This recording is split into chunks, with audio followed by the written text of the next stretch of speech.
السلام علیکم سامعین، آج میں آپ کے سامنے سورۃ قرآن پاک کی سورۃ بقرہ اس کی آیت نمبر 21 شروع کر رہی ہوں، اس کا ترجمہ اور تفسیر۔ مجھے امید ہے کہ آپ سب بڑے غور سے سمجھیں گے اور میرا ساتھ دیں گے انشاءاللہ۔ اعوذ باللہ من الشیطان الرجیم، بسم اللہ الرحمن الرحیم۔ میں پناہ مانگتی ہوں شیطان مردود سے۔ شروع کرتی ہوں اللہ تعالیٰ کے نام سے جو بڑا مہربان نہایت رحم کرنے والا ہے۔ رب اشرح لی صدری یسر لی امری، اے میرے رب میرا سینہ کھول دے اور میرا کام مجھ پر آسان کر دے۔ واحلل عقدۃ من لسانی یفقہوا قولی، اور میری زبان کی گرہ کھول دے تاکہ لوگ میری بات سمجھ سکیں۔ یا ایہا الناس اعبدوا ربکم الذی، اے لوگوں اپنے رب کی عبادت کرو جس نے خلقکم تمہیں پیدا کیا، والذین من قبلکم اور ان کو جو تم سے پہلے تھے، لعلکم تتقون تاکہ تم پرہیزگار بنو۔ لعلکم، تو میں اب آپ کے سامنے تفسیر بیان کر رہی ہوں۔ لعلکم تاکہ تم، عربی میں لعل اس موقع پر استعمال ہوتا ہے جہاں کسی کام کا نتیجہ ہو۔ تتقون، تم متقی پرہیزگار بن جاؤ۔ متقی اور تتقو اور تقوی ایک ہی لفظ سے بنے ہیں۔ مقصد یہ کہ تم میں خدا سے ڈرنے اور احتیاط سے زندگی بسر کرنے کی عادت پختہ ہو جائے، اس کو پرہیزگاری کہتے ہیں۔ الناس، لوگوں، قرآن پاک میں اس آیت میں سب سے پہلی بار اللہ تعالیٰ نے ایک مطالبہ کیا ہے اور انسانوں کو یا ایھا الناس کہہ کر پکارا ہے، یا ایھا الناس کہہ کر مخاطب کیا ہے۔ گویا اللہ تعالیٰ نے عبادت گزار بننے کا مطالبہ ہر انسان سے فرمایا ہے۔ اعبدوا، عبادت کرو، یہ لفظ عبادت سے بنا ہے جس کی اصل عبد ہے۔ اس سے مراد یہ ہے کہ اللہ تعالیٰ کے حکم کو عاجزی اور ادب کے ساتھ ماننا، جیسے اطاعت اور فرما برداری بھی کہتے ہیں۔ نماز، روزہ، حج اور زکوٰۃ عبادت کے ضروری اجزاء ہیں، لیکن عبادت انہی پر ختم نہیں ہو جاتی بلکہ وہ پوری زندگی سے تعلق رکھتی ہے۔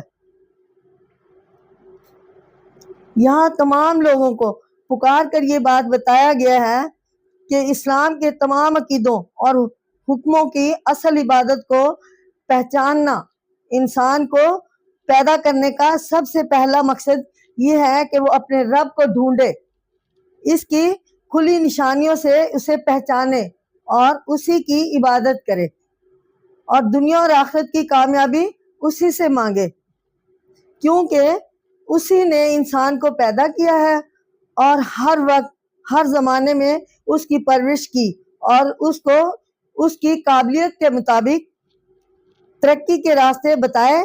اس رب کی سب سے پہلی نشانی یہ ہے کہ اس نے تم کو اور ان سب کو جو تم سے پہلے ہو گزرے ہیں پیدا کیا۔ اسی معرفت سے تقوی حاصل کرنے کی راہ کھلتی ہے۔ اللہ تعالیٰ کی عبادت کرنے سے اللہ تعالیٰ کا کوئی ذاتی فائدہ نہیں ہے، بلکہ اس سے سراسر انسان ہی کو فائدہ ہے۔ عبادت کرنے سے انسان کے خیالات کی پریشانی دور ہوتی ہے اور اصل باتوں کی طرف توجہ دینے کا موقع ملتا ہے۔ تو سامعین، اب ہم قرآن پاک کی سورۃ بقرہ اس کی آیت نمبر 22 اس کا اب ہم ترجمہ اور تشریح کریں گے۔ الذی جعل لکم الارض،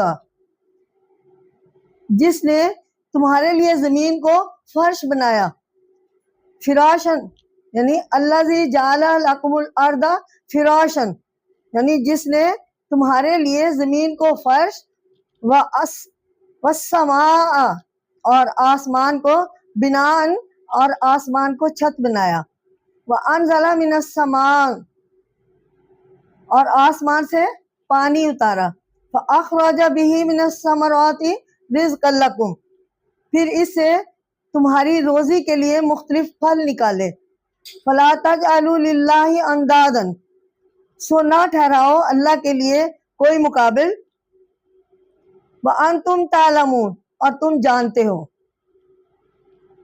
تو تشریح، فراشن فرش وہ چیز جو بچھا دی گئی ہو یا ایسی ٹھوس اور ہموار چیز جس پر ہم قدم رکھ سکتے ہوں اور چل پھر سکتے ہوں۔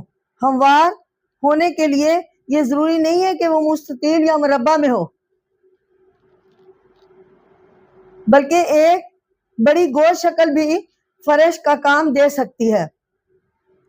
اندادن مقابل، یہ لفظ ند کی جمع ہے جو عربی میں مثل اور مشابہ کے معنوں میں بھی آتا ہے، مخالف اور مد مقابل کے معنوں میں بھی۔ چنانچہ اندادن کے معنی مخالف اور موافق دونوں موقعوں پر ہم کہہ سکتے ہیں۔ تو سامعین، پہلی آیت میں رب کی پہچان بتائی گئی تھی، اس کو اپنا اور اپنوں سے پہلوں کا پیدا کرنے والا مانا جائے۔ اس آیت میں کچھ اور نشانیاں بیان کی گئی ہیں، کیونکہ اللہ تعالیٰ کے پیدا کرنے والی صفت زمین یا ماں کے پیٹ کے اندر کام کرتی ہے اور آدمی کو نظر نہیں آتی، اس لیے دوسری صفات جو اس سے زیادہ واضح ہے بیان کی جاتی ہے تاکہ ان پر چھوٹا بڑا آدمی غور کر سکے۔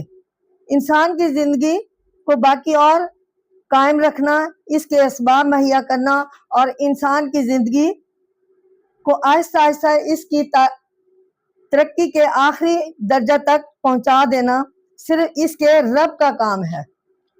یہاں یہ بتایا گیا ہے کہ وہ انسان کا رب ہے اور اسی نے اس کو پیدا کیا ہے، پیدا کرنے والا ہے۔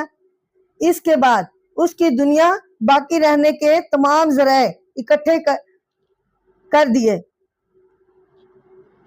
اس سلسلے میں سب سے پہلے یہ چیز ہمارے سامنے آتی ہے کہ نمبر 1، زمین جس پر ہم رہتے ہیں اور چلتے پھرتے ہیں یہ اللہ تعالیٰ کا بچھایا ہوا فرش ہے، اور آسمان کو اللہ تعالیٰ نے خیمہ کی چھت کی طرح انسان کے سر پر چھت بنا کر ادھر کھڑا کر رکھا ہے، جس سے روشنی کا انتظام بھی خوب ہو رہا ہے۔ نمبر 3، انسان کے روزمرہ کے کھانے پینے کا بندوبست کرنے کے لیے اوپر سے بارش، جس سے رنگا رنگ کے پھل وہی پیدا کرتا ہے جس کو انسان کھاتا ہے اور پانی پیتا ہے۔ بس ثابت ہوا کہ انسان موجود ہونے میں بھی اور اپنی زندگی کو قائم رکھنے کے لیے بھی رب ہی کا محتاج ہے، اس لیے چاہیے کہ وہ اپنا معبود بھی اسی رب ہی کو سمجھے۔ تو آیت نمبر 23 کے اب ہم ترجمہ اور تفسیر بیان کرتے ہیں۔ تو سامعین، اب ہم آیت نمبر 23 کی ترجمہ، تشریح اور تفسیر بیان کرتے ہیں۔ وَإِن كُنتُمْ فِي رَيْبٍ مِّمَّا نَزَّلْنَا اگر تم کو اس کتاب میں شک ہے جو ہم نے اتاری ہے عَلَىٰ عَبْدِنَا اپنے بندے پر، فَأْتُوا بِسُورَةٍ تو لے آؤ، تو اس جیسی ایک اور صورت بنا لاؤ، من مثلہ اس جیسی، اور وَدُّ اور اللہ کے سوا، شہداءکم من دون اللہ اپنے تمام مددگاروں کو بھی بلا لو، ان کنتم صادقین اگر تم سچے ہو۔ تفسیر، نزلنا ہم نے اتارا، تنزیل سے بنا ہے جس کے معنی ہے کسی چیز کا اوپر سے نیچے اتارنا۔ اس جگہ قرآن مجید مراد ہے جو جبرائیل امین علیہ السلام کے ذریعے اللہ تعالیٰ کی طرف سے حضرت محمد مصطفیٰ صلی اللہ علیہ وسلم پر آہستہ آہستہ وقت کے تقاضے کے مطابق اتارا گیا۔ مثل ہی اس جیسا اس میں قرآن مجید کی لفظی اور معنی دونوں خوبیوں کی طرف اشارہ ہے۔ عبادت ایسی ہے جسے ہر ایک سمجھ لے اور مطلب پورا اور صاف خوبصورتی سے بیان ہوا ہے۔ قرآن مجید کی دوسری بہت بڑی خوبی یہ ہے کہ اس میں ہر مرد اور عورت کو زندگی بسر کرنے کا طریقہ سکھایا گیا ہے، جس پر چل کر وہ اس دنیا میں بھی کامیاب رہے گا اور آخرت میں بھی کامیاب ہو۔ اگر قرآن مجید کے منکر کو شک ہے کہ اللہ تعالیٰ کا کلام نہیں انسانی زبان ہے تو کوئی ایک صورت ہی ایسی بنا لائے جس میں یہ دونوں خوبیاں ہوں، نہیں تو اسے ماننا پڑے گا کہ قرآن مجید اللہ تعالیٰ کا کلام ہے۔ اور کوئی آدمی بلکہ سارے آدمی مل کر ایسی کتاب نہیں بنا سکتے۔ شہداءکم اپنا پروردگار، اپنے پروردگار، یہ لفظ شہید کی جمع ہے جس کے معنی ہے باخبر۔ یہاں اس سے مراد ہے قرآن مجید صورت بنانے میں مدد کرنے والا۔ اس کی دوسری مشہور معنی گواہ ہے۔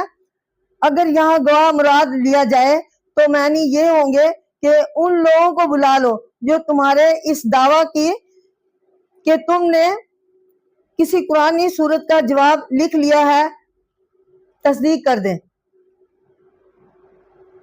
اسی وجہ سے توحید کے اعلان کے بعد رسالت کے اقرار کی دعوت دی گئی اور لوگوں سے کہا گیا کہ جو رسول اللہ صلی اللہ علیہ وسلم کو عطا ہوا ہے وہ اللہ کی طرف سے ہے۔ اسی وجہ سے توحید کے اعلان کے بعد رسالت کے اقرار کی دعوت دی گئی ہے اور لوگوں سے کہا گیا ہے کہ اگر وہ نبی کی سچائی میں شک کرتے ہیں اور اگر انہیں یہ گمان ہے کہ یہ قرآن نعوذ باللہ اللہ تعالیٰ کی طرف سے نہیں ہے تو اس جیسا کلام پیش کر کے دکھائیں۔ اسلام کی ساری مخالف قومیں اور ان کے علماء آج تک ایسا نہیں کر سکے اور نہ آئندہ کر سکیں گے۔ تو ناظرین، اب ہم آیت نمبر 24 کا ترجمہ اور تفسیر بیان کرتے ہیں۔ وَإِن لَّمْ تَفْعَلُوا وَلَن تَفْعَلُوا فَاتَّقُوا، پھر اگر تم یہ نہ کر سکو اور ہرگز نہ کر سکو گے، فَاتَّقُوا تو اس فَاتَّقُوا النَّارَ الَّتِی تو اس آگ سے ڈرو، وَقُودُهَا النَّاسُ جس کا ایندھن آدمی والحجارتی اور پتھر ہے، اعدت للکافرین اور کافروں کے لیے تیار کی گئی ہے۔ تو تفسیر کچھ اس طرح ہے، وقودها الناس والحجارۃ، اس کا ایندھن آدمی اور پتھر ہے۔ اس میں اشارہ اس امر کی طرف ہے کہ جہنم کی آگ بہت شدید ہے، وہ انسانوں کے علاوہ پتھروں کو بھی جلا ڈالے گی، گویا پتھر کے بت بھی اس کا ایندھن ہوں گے۔ الحجارۃ سے اشارہ سنگ دل انسان کی طرف بھی ہو سکتا ہے۔ اب حضور اکرم صلی اللہ علیہ وسلم کو نہ ماننا اور قرآنی احکام کی تعمیل نہ کرنا جہنم کے عذاب کا باعث ہوگا، اس لیے تم کو اس سے بچنے کا بندوبست کرنا چاہیے، کیونکہ جہنم کی آگ معمولی آگ نہیں ہے بلکہ ایسی آگ ہے جس کا ایندھن آدمی اور پتھر ہوں گے، اور یہ آگ ان لوگوں کے لیے تیار کی گئی ہے جو اسلام کے احکامات، نبی کریم صلی اللہ علیہ وسلم کی نبوت اور قرآن مجید کے حق ہونے اور شرع کی سچائی کا انکار کرتے ہیں۔ ہمیں چاہیے کہ قرآن مجید کی حقانیت، اسلام کی صداقت اور حضرت محمد مصطفیٰ صلی اللہ علیہ وسلم کی سچائی میں شک و شبہ نہ کریں۔ اگر تمام دنیا کے انسان جمع ہو جائیں تو وہ سب مل کر بھی ایک چھوٹی سی صورت تک بھی ایسی نہیں بنا سکتے کہ جس میں وہ تمام خوبیاں موجود ہوں جو قرآن مجید میں موجود ہیں۔ ان خوبیوں میں سے چند ایک یہ ہیں: پاکیزہ الفاظ، فصاحت، بلاغت، اچھی عادتوں کا پرچار، مطالب کا خوبی کے ساتھ ادا کرنا، تمام لوگوں کی ہدایت اور نجات کا سامان زندگی کے تمام مسائل میں نوع انسان کی رہنمائی، دنیا کے تمام اقوام کے لیے یکساں طور پر مفید ہونا۔ وَبَشِّرِ الَّذِينَ آمَنُوا وَعَمِلُوا الصَّالِحَاتِ، اور ان لوگوں کو خوشخبری سنا دیں جو ایمان لائے، وَعَمِلُوا الصَّالِحَاتِ أَنَّ لَهُمْ جَنَّةٌ تَجْرِی، اور نیک عمل کیے، أَنَّ لَهُمْ جَنَّةٌ تَجْرِی، ان کے لیے باغات ہے، مِن تحتہا الانہار، جس کے نیچے نہریں بہتی ہوں گی۔ تو سامعین، اس کی تشریح کچھ ایسے ہے کہ آمنو، وہ ایمان لائے جنہیں اللہ کی معبودیت، حضرت رسول اللہ کی رسالت اور قرآن کی سچائی میں کوئی شبہ باقی نہ رہا۔ عامل الصالحات، نیک عمل کیے، اس سے مراد ایسے کام جو قرآن مجید اور رسول اکرم صلی اللہ علیہ وسلم کی ہدایت کے مطابق ہوں اور خرابی اور کجی سے پاک ہوں۔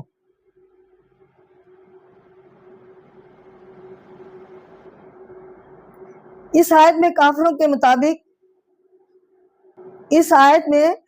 کے مقابلے میں ایمان لانے والوں اور نیک عمل کرنے والوں کو اس بات کی خوشخبری دی گئی ہے کہ وہ ایسے باغات میں داخل کیے جائیں گے جن میں ان کے آرام اور راحت کے لیے سب کچھ موجود ہوگا۔ ان میں ٹھنڈے اور خوش ذائقہ پانی کے دریا بہتے ہوں گے۔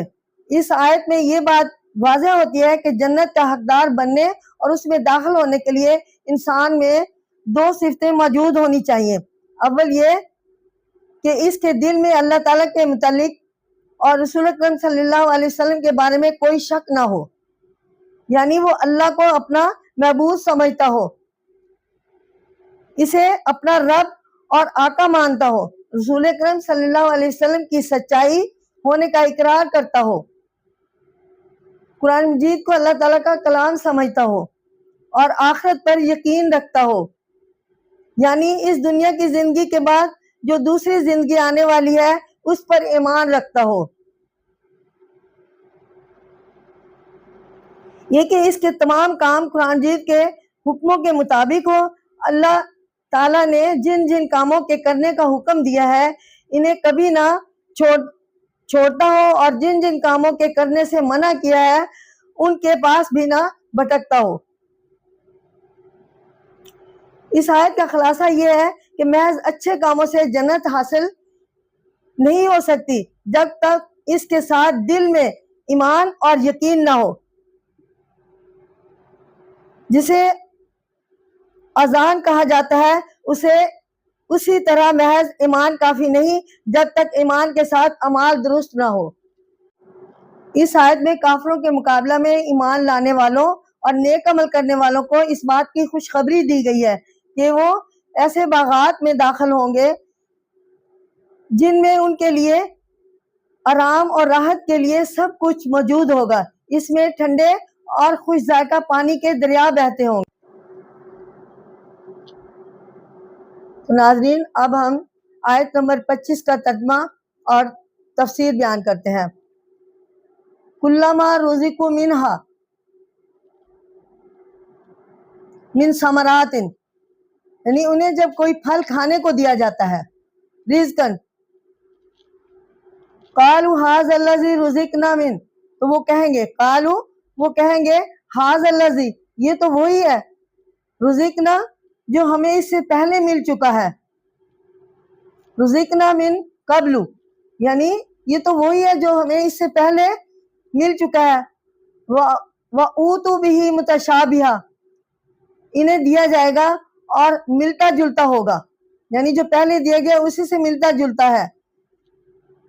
وَلَهُمْ فِيهَا أَزْوَاجٌ، ان کے لیے ان میں پاکیزہ بیویاں ہیں، وَهُمْ فِيهَا خَالِدُونَ، اور وہ اس میں ہمیشہ رہیں گے۔ وَلَهُمْ فِيهَا أَزْوَاجٌ مُطَهَّرَةٌ، ان کے لیے اس میں پاکیزہ بیویاں ہوں گی، وَهُمْ فِيهَا خَالِدُونَ، اور وہ اس میں ہمیشہ رہیں گے۔ مطہرۃ، پاک، اس سے مراد یہ ہے کہ وہ بیویاں ہر لحاظ سے پاک صاف ہوں گی، وہ جسم اور روح کے ہر قسم کی گندگی سے دور ہوں گی۔ خالدون، ہمیشہ رہیں گی، یہ لفظ خلود سے نکلا ہے جس کے معنی ہے ہمیشہ رہنا، یعنی جنت میں سے کبھی نہیں نکالے جائیں گے۔ چنانچہ جنت کا ایک نام ہی جنت خلد ہے۔ اس آیت میں اللہ تعالیٰ نے ایماندار اور نیکوکاروں کے اجر کو اور زیادہ کھول کر بیان کیا ہے۔ عام طور پر انسان کو اچھی زندگی بسر کرنے کے لیے ان چیزوں کی ضرورت ہوتی ہے کہ اس کے پاس عمدہ اور خوبصورت مکان ہو، کھانے پینے کے لیے لذیذ اور خوش ذائقہ چیزیں موجود ہو، نیک اور پاک ساتھی ہو، آرام اور عیش ہو جو ہمیشہ رہے۔ یعنی چیزیں جو اس کے پاس ہوں ان کے فنا اور ختم ہونے کا خوف نہ ہو، بلکہ اسے یقین ہو کہ وہ ہمیشہ ان سے فائدہ اٹھاتا رہے گا۔ اللہ تعالیٰ نے ایسی ہی چیزوں کا ایمانداروں سے وعدہ فرمایا ہے، یعنی جو دنیا میں اللہ تعالیٰ اور رسول اللہ صلی اللہ علیہ وسلم پر ایمان لائیں گے اور ان کے حکموں کے مطابق عمل کریں گے، انہیں اس دنیا کی زندگی کے بعد ایسی جنت میں داخل کیا جائے گا جہاں وہ نہایت خوبصورت باغوں میں رہیں گے۔ کھانے کے لیے انہیں ایسے پھل دیے جائیں گے جو کہ اللہ ظاہری شکل اور صورت کے لحاظ سے ان پھلوں سے ملتے جلتے ہوں گے، جو انہوں نے دنیا میں کھائے ہوں گے، لیکن لذت اور ذائقہ اور خوشبو کے لحاظ سے وہ دنیا کے پھلوں سے بہت بڑھ کر ہوں گے۔ جنت چونکہ مادی اور روحانی ہر قسم کی خوشیوں اور راحتوں کا گھر ہے، اس لیے وہاں انہیں پاک، صاف اور ستھری بیویاں نصیب ہوں گی۔ وہاں انہیں یہ خطرہ نہیں ہوگا کہ ان کی خوشی اور آرام میں ذرا بھر بھی کمی ہوگی یا ان کے ختم ہونے کا اندیشہ ہوگا، بلکہ اللہ تعالیٰ کی طرف سے انہیں یہ یقین دلایا جائے گا کہ یہ تمام نعمتیں پائیدار، مستقل اور کبھی نہ ختم ہونے والی ہیں۔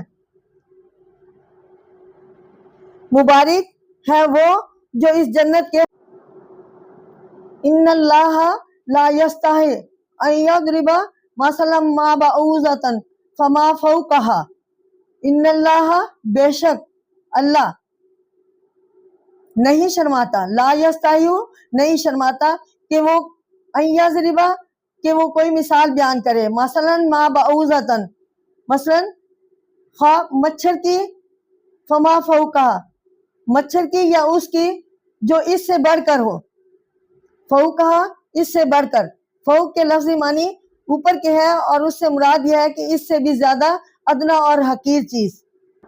تو ناظرین، حقیقت یہ ہے کہ قرآن مجید میں مختلف جگہوں میں بڑی بڑی مخلوق کا ذکر بھی آیا ہے اور چھوٹی سے چھوٹی کا بھی۔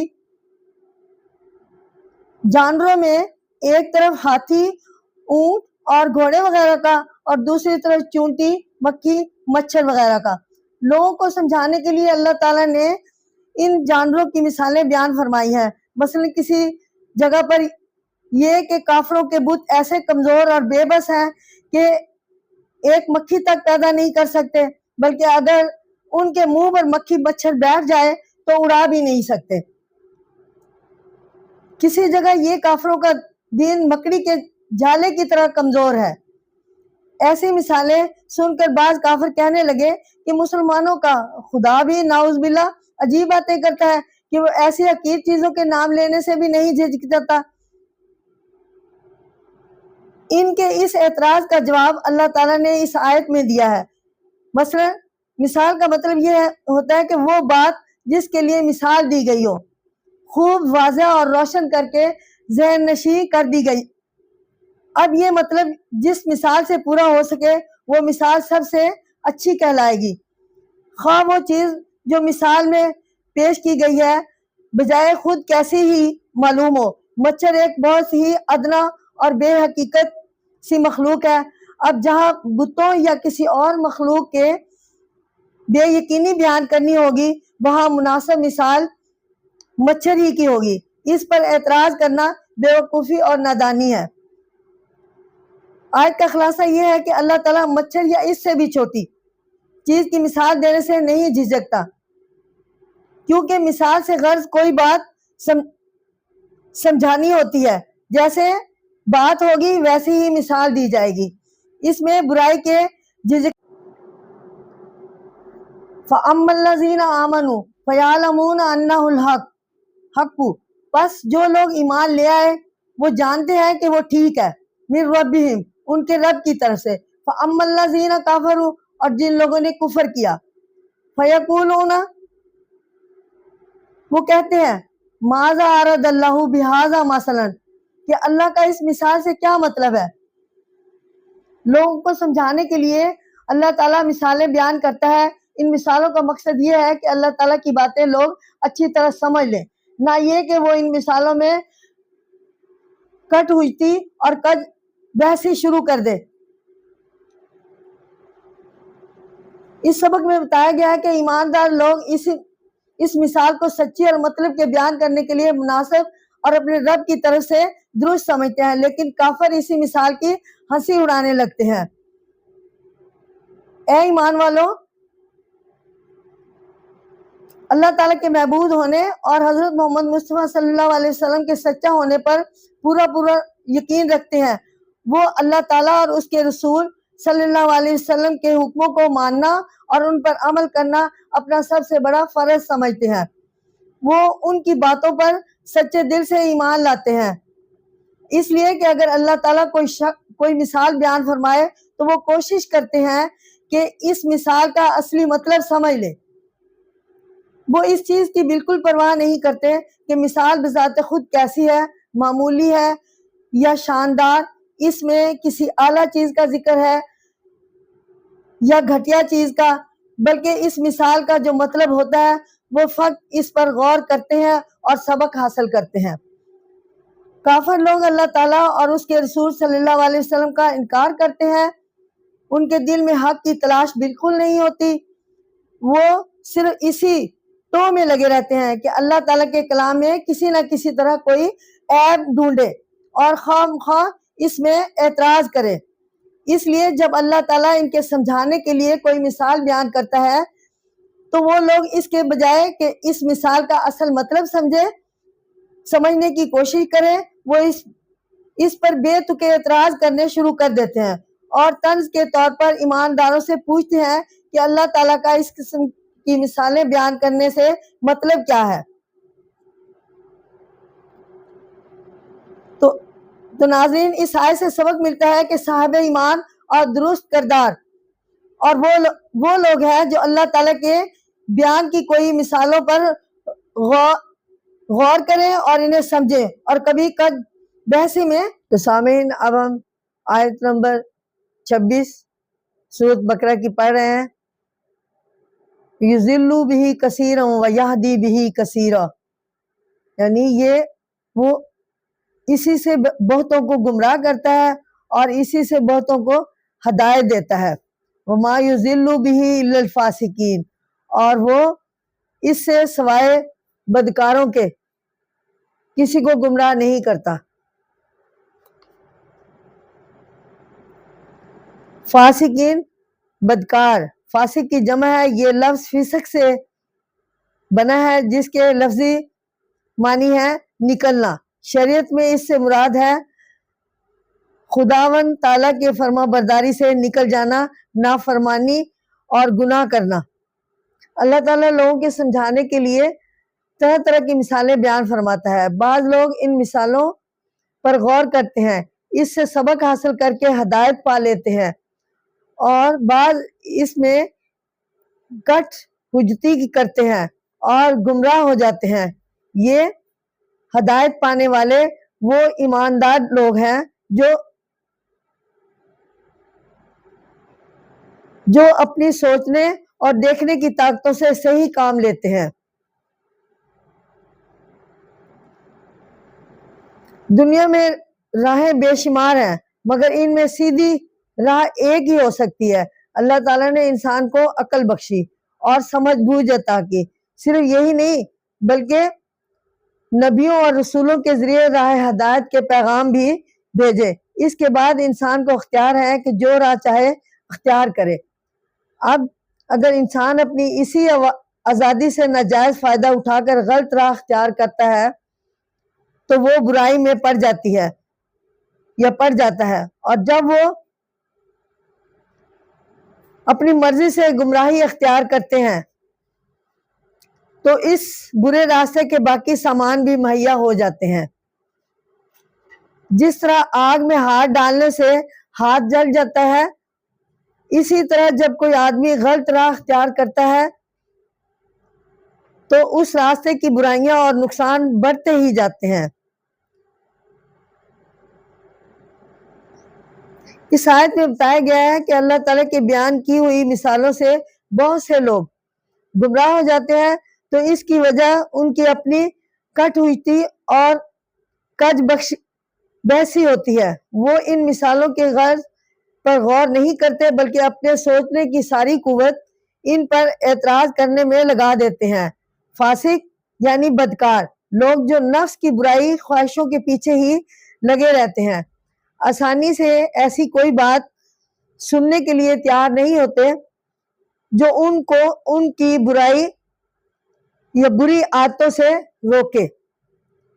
آیت کے آخر میں اللہ تعالیٰ نے اس بات کو اور زیادہ واضح کر دیا، یعنی یہ گمراہی تو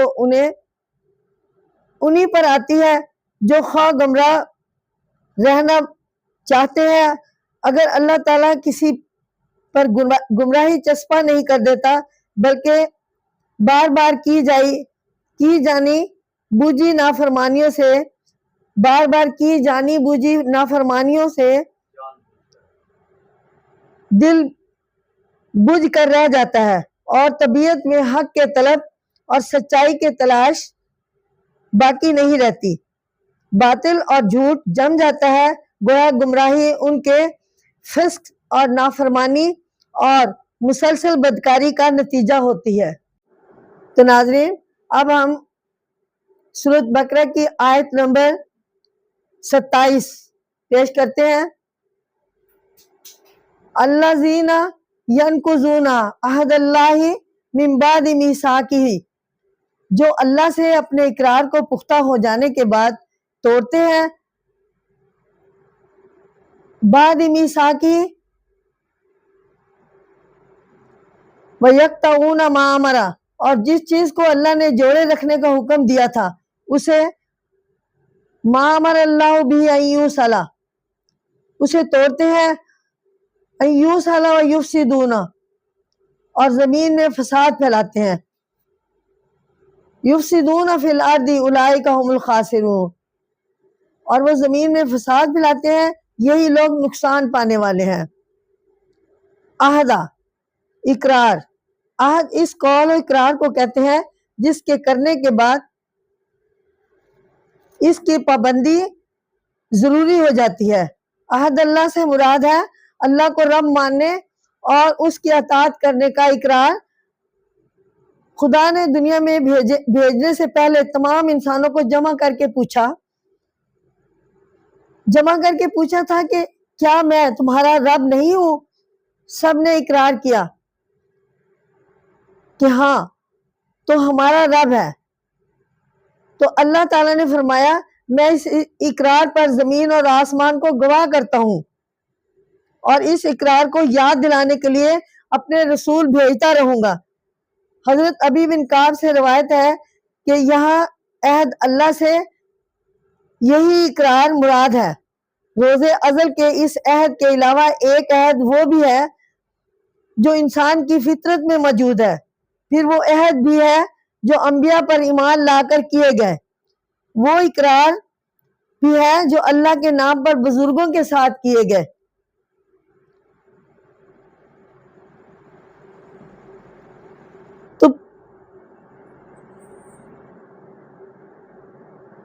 تو ناظرین، تو پچھلی آیت سے یہ مضمون چل رہا ہے کہ فاسق اور نافرمان لوگ گمراہی کا شکار ہوتے ہیں۔ اب ان کی اس گمراہی کے اسباب بیان کیے جا رہے ہیں کہ نمبر 1 ہے وہ اللہ کے ساتھ جو اقرار کر چکے ہیں اسے توڑ دیتے ہیں۔ اللہ کو اپنا مالک، معبود اور پالنے والا ماننا اور اس کا اقرار کرنا ایک ایسی سیدھی بات ہے کہ خود انسان کی عقل چاہتی ہے کہ وہ اللہ کے سوا کسی کو اپنا رب نہ مانے۔ دوسری نشانی یہ ہے کہ فاسق ہر اس رشتے اور تعلق کو کاٹ دیتا ہے جس کے جوڑے رکھنے کا اللہ تعالیٰ نے حکم دیا ہے۔ مراد یہ ہے کہ آدمی کو چاہیے کہ اللہ کے اور بندوں کے سارے حق جو اس رشتوں کی وجہ سے اس پر لازم ہوتے ہیں پورے ادا کرے، لیکن فاسق اللہ کے اور اس کے بندوں کے حق مارتا ہے۔ تو تیسری نشانی یہ ہے کہ فاسق ملک میں فساد پھیلاتا ہے، وہ اپنے برے عملوں سے دنیا کے امن میں خرابی پیدا کرتا ہے۔ فاسق کی 3 نشانیاں بیان کر کے اللہ تعالی نے ان کا انجام بتایا ہے کہ یہی لوگ دین اور دنیا کے لحاظ سے گھاٹے میں ہیں۔ اللہ تعالی ہم سب کو ان کے شر سے بچائے اور سیدھی راہ پر چلائے، آمین۔ تو ناظرین، اب ہم آیت نمبر 28 کا ترجمہ اور اس کی تفسیر بیان کرتے ہیں۔